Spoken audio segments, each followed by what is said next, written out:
नमस्कार साथियों, आप सबका पुनः स्वागत है श्रद्धा एस्ट्रो ज्योतिष में। आज हम लोग कवर करने वाले हैं तुला लग्न की कुंडली में यदि राहु अष्टम भाव में बैठे हैं तो क्या फल है। हम ये भी कह सकते हैं तुला लग्न की कुंडली में वृषभ राशि का राहु किस प्रकार का फल देता। तो आइए शुरुआत करते हैं आज की क्लास का। लग्न से गिनते हैं अगर हम तो यह आता है आठवां भाव, अष्टम भाव।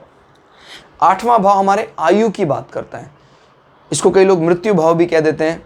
अभी यहाँ पर राहु बैठा है, लेकिन वृषभ राशि में राहु उच्च का माना जाता है, बलवान माना जाता है, तो मृत्यु के भय को कम करता है।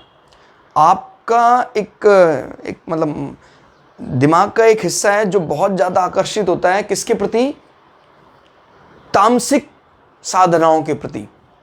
राहु उच्च का है तो हाउस में जो भी इससे संबंधित विषय एक्टिवली इस चीज़ की तरफ अग्रसर होगा। और शुक्र अगर बलवान होकर लग्नेश भी जैसे यहाँ बैठ जाते हैं तो आदमी कहीं ना कहीं इन विषयों पर रिसर्च कर सकता है, क्योंकि ये एक्सेल्ड होगा। फिर शुक्र यहाँ उच्च का हो जाएगा और ये माना जाता है हॉस्पिटल और कोई डिजीज़ इस प्रकार का।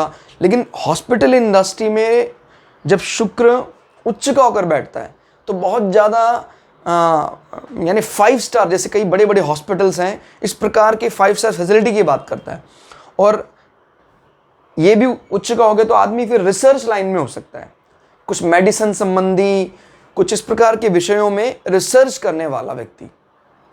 क्लियर हो गया।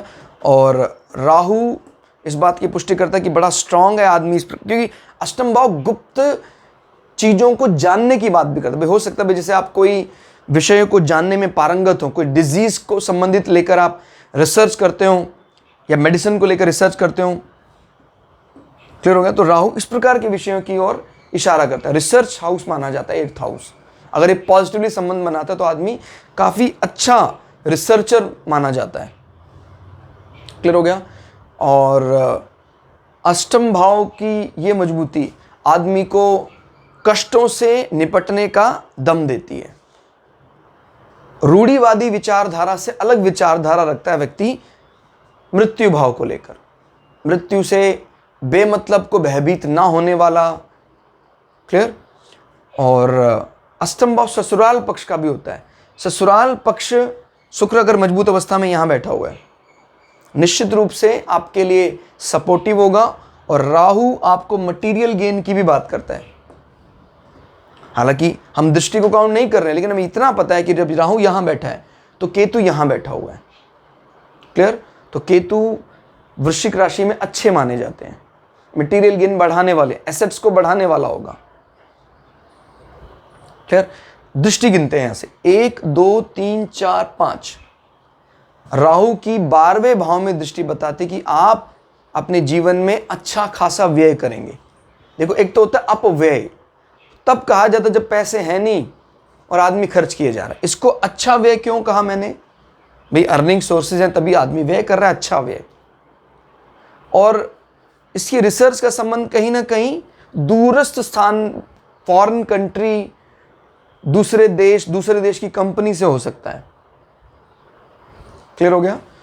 और ये रिसर्च करते करते आप कहीं ना कहीं अकल्ट साधना की तरफ खुद भी आकर्षित हो सकते हैं।